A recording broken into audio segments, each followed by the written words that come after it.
सदक़ल्लाहु मौलाना अज़ीम व बल्लगना अला रसूलिहिन नबिय्युल अमीनुल करीम व नहनु अला ज़ालिका लमिनश शाहिदीन वश्शाकिरीन वल्हम्दुलिल्लाहि रब्बिल आलमीन। आइए हम आप अक़ीदत व मोहब्बत के साथ, खुलूसियत के साथ जिलाकर उस गुंबद खतरा में आराम फरमाने वाले आका व मौला ताजदार अरब व अजम सय्यद इला मकान रसूल की निगाह अहमद मुज्तबा मुहम्मद मुस्तफ़ा सल्लल्लाहु अलैहि वसल्लम की बारगाह बेकसपना में हदिया दरूद निछावर पेश करने और बावाज़ पढ़ें अल्लाहुम्मा सल्ली अला सय्यिदना शफीअना व हबीबना मौलाना मुहम्मद व बारिक व सल्लिम सल्लु अलैहि सलातु व सलाम अलैका या रसूलल्लाह या हबीबल्लाह। हज़रात गिरामी, मैंने अभी कुरान मुक़द्दसा की एक मशहूर आयत करीमा का चंद टुकड़ा पढ़ने का शर्फ मा ताबा लकुम मिनन निसा। फरमाता है बेशक जो लड़कियां, जो औरतें तुम्हें भा जाए, पसंद आ जाए, निकाह। अब इसमें कोई ताम झाम नहीं, कुछ नहीं, जो पसंद आ जाए, जो अच्छा मालूम हो, तुम उससे निकाह कर लो। अब इसके लिए कुछ नहीं है, हम लेकिन जितना हमने बनाया है हमी उतनी ही परेशानी बढ़ गई है। इतनी परेशानी बढ़ गई है मत पूछिए, इतनी परेशानी बढ़ गई है मत पूछिए। चलिए, तकरीर का वक्त खत्म हो चुका है, बस आपको एक दो वाक़या ताकि आप सुन करके आपके ज़हन में बस जाए और अल्लाह करे उस पर आप अमल करें। सैयदना हज़रत अब्दुल्लाह इब्न मुबारक शाह नाम सुन रखा हो, अपने ज़माने के बहुत बड़े आलिम, बहुत बड़े अल्लाह के वली गुजरे, पाई के वली गुजरे। हज़रत अब्दुल्लाह एक बादशाह के यहाँ रहा करते थे। उसका काम था बागवानी करना, फूल तोड़कर माला बनाना और बादशाह के दरबार में पेश करना, फिर अल्लाह अल्लाह का विर्द करना। इसी तरह कई साल तक उसके दरबार में रहे। उस बादशाह की एक बेटी थी, बड़ी खूबसूरत, बड़ी हसीन और जमील थी। जब वो जवान हुई तो बादशाह को ख्याल आया कि अब मेरी बेटी शादी के लायक है, अब इसका शादी दिला दिया जाए। यह सोचा, सोचने के बाद फिर ज़हन में आया कि अपनी बेटी से कम से कम मशवरा, उसका शौहर किस तरह का, कोई उसका शर्त हो, पूछ तो ले। अब बादशाह अपनी बेटी के पास गए और फरमाते हैं, ए बेटी, मैं चाहता हूं कि अब तेरा निकाह कर, शादी दिला दूं, क्या तुम्हारी कोई शर्त है? तो बेटी ने कहा कि हाँ, मेरा एक शर्त है। का वो शर्त क्या है? का शर्त यह है कि मेरा जो शौहर हो, मेरा जो खाविंद होगा, वो होगा जिसका एक तहज्जुद की नमाज कज़ा, जिसकी तहज्जुद का नमाज कज़ा न हुआ हो, मैं उससे निकाह, मेरा शौहर वो। बादशाह ने कहा ठीक है, ये शर्त भी मुझे मंजूर है, मैं ऐसे लड़के की तलाश करूंगा। अब वो बादशाह लड़का तलाश करता रहा, 5 वक्ता तो मिलता, लेकिन तहज्जुद गुजार नहीं मिलता था। जुमा वाला तो बहुत फरमा रहे थे, है ना मुफ्ती साहब, कि 3 नमाजें तो याद, जुमा वाला तो बहुत, 5 वक्ता बड़ा मुश्किल से, और तहज्जुद वाला तो मिलता ही, बहुत परेशान। बादशाह एक दिन थक हार कर अपने महल में आया और सोच में पड़ गया। सोचते सोचते दिल में ख्याल आया, मैं कहां तलाश कर रहा हूं? अरे मेरे करीब में ही जो अब्दुल्ला है, जो कई साल से मेरे करीब रहता है, मेरे पास रहता है, मैंने तो उसे करीब से देखा है कि उसकी कभी तहज्जुद की नमाज कज़ा नहीं। अल्लाह अल्लाह, सोचा ये गरीब है तो क्या, जब मैं अपनी बेटी की शादी दिलाऊंगा इसके लिए भी एक बेहतरीन महल तामीर कर दूंगा और वो भी मेरी तरह शान और शौकत से रहेगा। क्या फर्क पड़ता है? बादशाह के ज़हन में आया।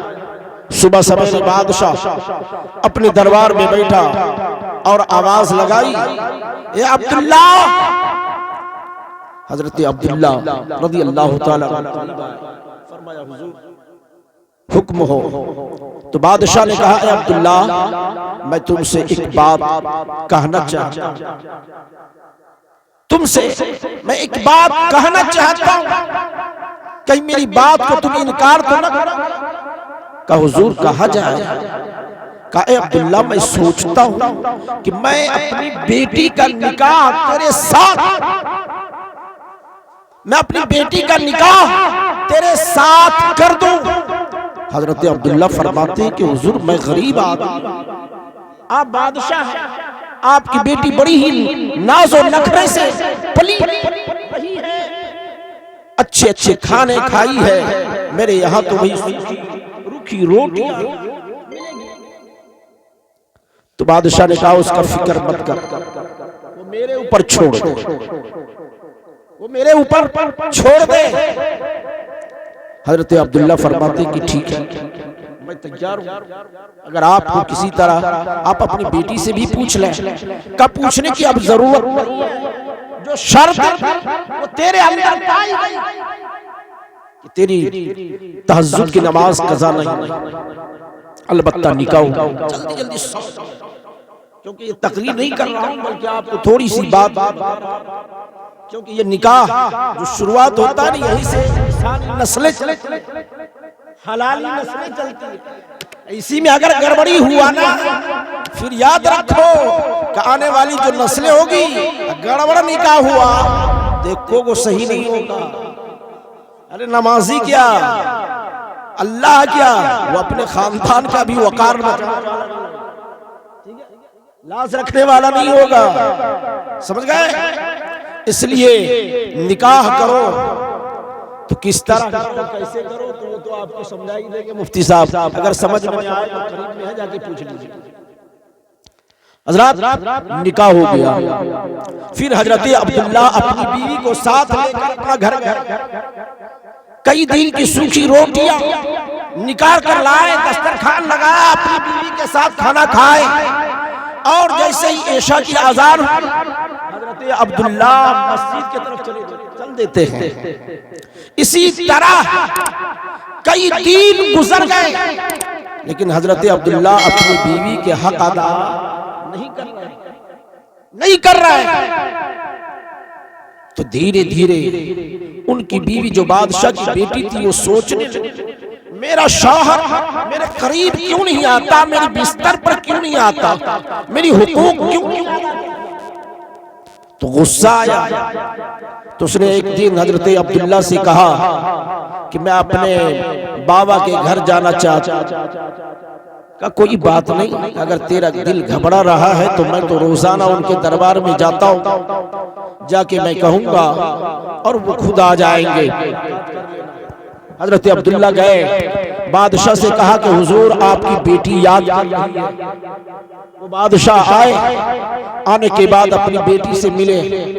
बेटी ने कहा, अब्बा आज मेरी शादी को 10 दिन गुजर गए, लेकिन मेरा शौहर मेरा हक अदा नहीं कर रहा है, मेरे हुकूक अदा नहीं कर रहे हैं। बादशाह को गुस्सा आया, हजरत अब्दुल्ला को बुलाए, कहे अब्दुल्ला तूने मेरे साथ बहुत बड़ा धोखा किया है, बहुत बड़ा फ्रॉड किया है। कहा हुजूर मैं क्या किया? कहे अब्दुल्ला जब तू शादी के लायक नहीं था तो फिर तूने निकाह क्यों किया? जब तुम मर्द नहीं थे तो फिर तुम शादी क्यों किया? मुफ्ती साहब से पूछिएगा कि शादी निकाह किससे है कि नहीं, जो मर्द हो, ठीक है, हिजरों से ही निकाह नहीं।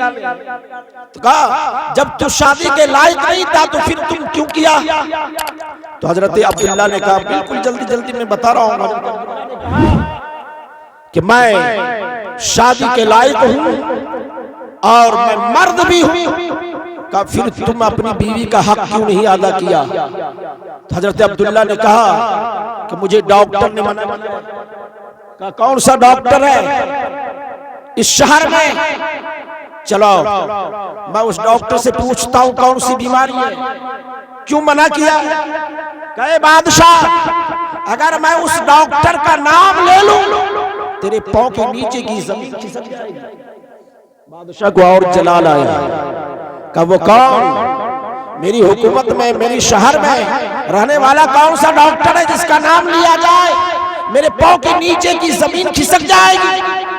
कहा वो कोई और डॉक्टर नहीं बल्कि मदीने के ताजदार, कोई और डॉक्टर नहीं, मदीने के ताजदार है जनाबे मुहम्मदुर रसूलुल्लाह सल्लल्लाहु अलैहि वसल्लम।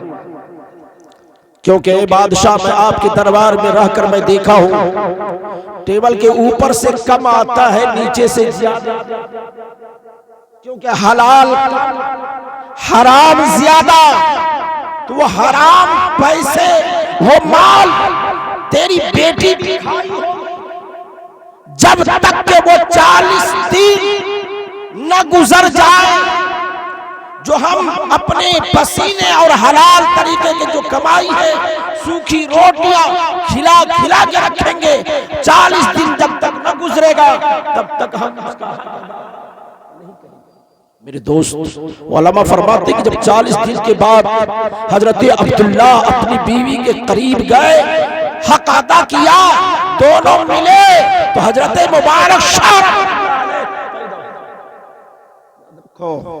इसलिए अपनी नस्लों को हलाल बनाने के लिए, हलाल करने के लिए आपको हराम से बचना होगा, हलाल खाना होगा।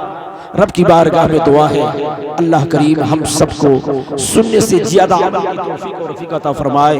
आमीन सुम्मा आमीन। आइए सल्लल्लाहु अलैहि वसल्लम।